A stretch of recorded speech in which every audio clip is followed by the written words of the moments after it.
আজকে আমি তোমাদের নিয়ে যাব ডুয়ার্সের এক শান্ত নিরিবিলি আর অপূর্ব সুন্দর জায়গায় পোড়ো নেচার পার্ক। হাসিমারা ও আলিপুরদুয়ারের মাঝামাঝি অবস্থিত এই জায়গাটি অনেকেরই অজানা।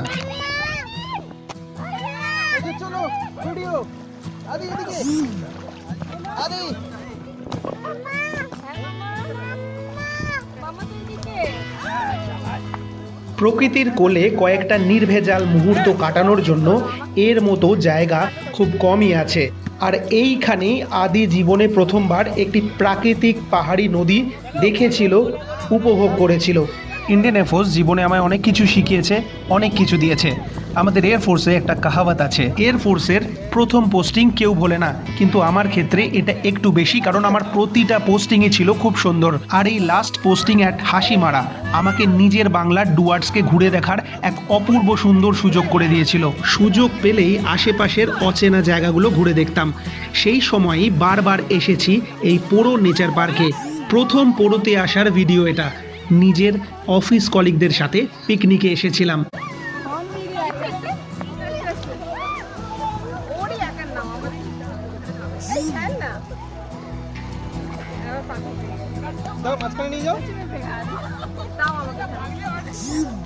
এই পার্কের সবথেকে বড় আকর্ষণ ছিল এখানকার এই পাহাড়ি নদী।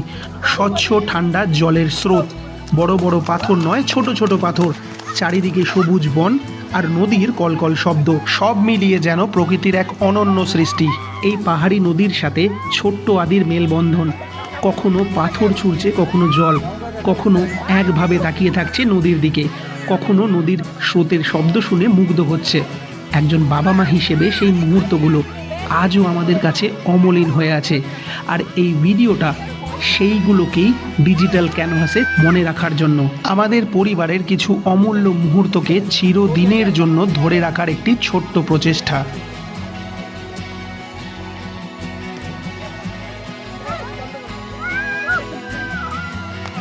আজ এত বছর পরে এই ছবি, এই ভিডিওগুলো দেখলে মনে হয় সময় সত্যিই খুব দ্রুত চলে যায়। পোস্টিং বদলে যায়, জীবন এগিয়ে যায়, ছোট্ট শিশুরা বড় হয়ে ওঠে, কিন্তু কিছু স্মৃতি কখনো পুরনো হয় না। তোমরা যদি কখনো ডুয়ার্স, হাসিমারা বা আলিপুরদুয়ারে ভ্রমণে আসো আর ভিড়ের বাইরে প্রকৃতির শান্ত রূপ উপভোগ করতে চাও, তাহলে অবশ্যই একবার পোড়ো নেচার পার্কে ঘুরে এসো।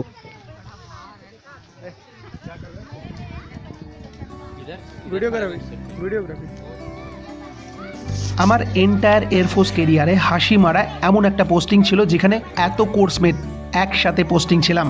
আর এই দিনটাকে আমরা বেছে নিয়েছিলাম আমাদের 16th সার্ভিস অ্যানিভার্সারি সেলিব্রেট করার জন্য।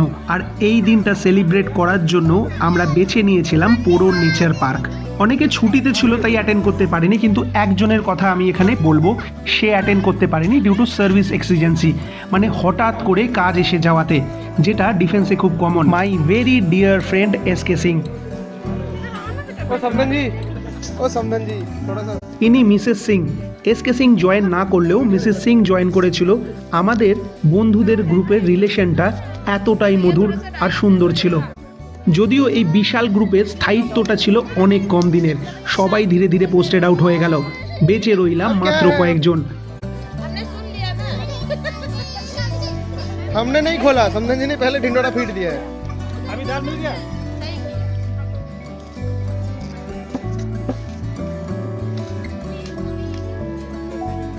एक जगह ढेर कर लो कहीं पे।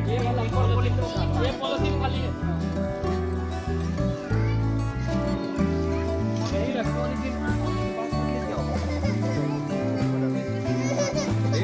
हाँ हाँ हाँ, इसके मुंह में एलएम लग तो देखो, इसके ऊपर जो आ गया। এই পার্টির পুরো অ্যারেঞ্জমেন্ট করেছিল এসকে সিং, আর লাস্ট মুভমেন্টে ওই জয়েন করতে পারলো না। সেই দুঃখ না ও ভুলবে না আমরা, কিন্তু আমরা সেইটা একটু মেকআপ করার চেষ্টা করেছিলাম। ঠিক নেক্সট ডে 25শে ডিসেম্বর 2017 এই দিন ওকে স্পেশালি ট্রিট দিয়েছিলাম।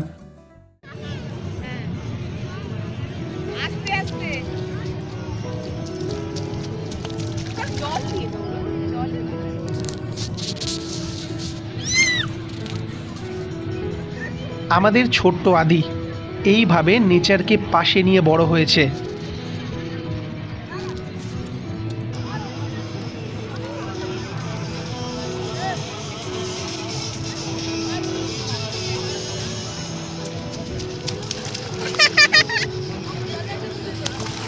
আমায় ভিজিয়ে দিচ্ছে, প্যান্টও ভিজিয়ে যাচ্ছে। যা ওদিকে সরো, সবারই ভিডিওই হচ্ছে তো।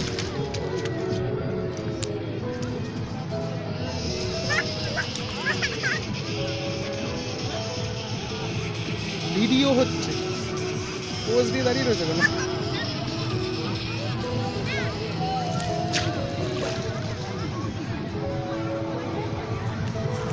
পুরো নেচার পার্ক বা এখানে যত নেচার পার্ক আছে সবগুলোই গড়ে উঠেছে এই রকম পাহাড়ি নদীর পাশে।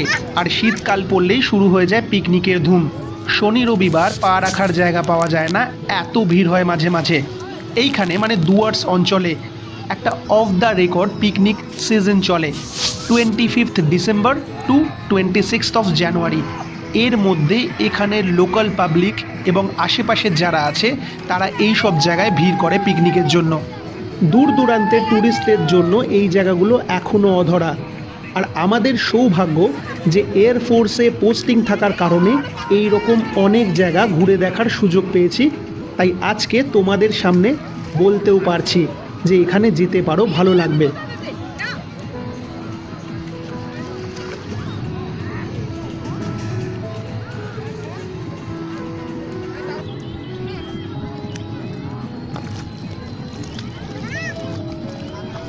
আমার এই পুরনো ছবি ভিডিও দিয়ে এই ব্লগগুলো বানাবার একটাই উদ্দেশ্য, নিজের কম্পিউটারে বা মোবাইলে পড়ে থাকা এই ছবি ভিডিওগুলোকে এক কোণঠাসা না করে এরকম একটা ব্লগের রূপে যদি ইউটিউবে রেখে দিতে পারি, যখন দরকার হবে নিজেও দেখে নিতে পারবো বা কেউ যদি দেখতে চায় তাকে খুব সহজে দেখাতেও পারবো।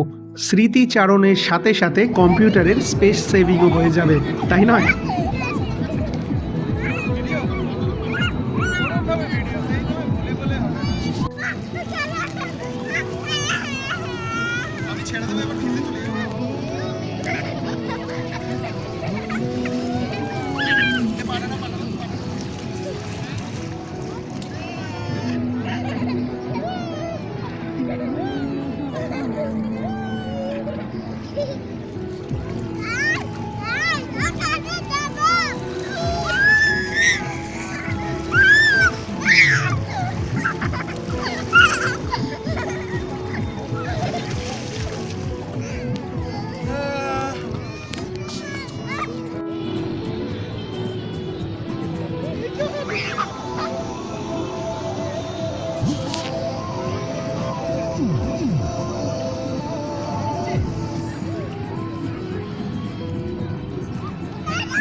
ডুয়ার্স অঞ্চলের এই হাসি মারা আর এখানকার নিস্তব্ধতা, এটা আমাদের শিখিয়েছে, আমাদের বুঝতে বাধ্য করেছে যে শহরের কোলাহল আমাদের একে অপরের থেকে কতটা দূরে করে দিচ্ছে ধীরে ধীরে।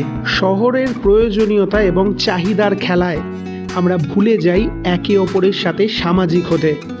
এইখানে আমরা সামাজিক বোধ শিখেছিলাম, সময়ের দাম এবং পরিবারের প্রয়োজনীয়তা, এইটাকে বুঝিয়েছিল হাসিমারার নিস্তব্ধতা।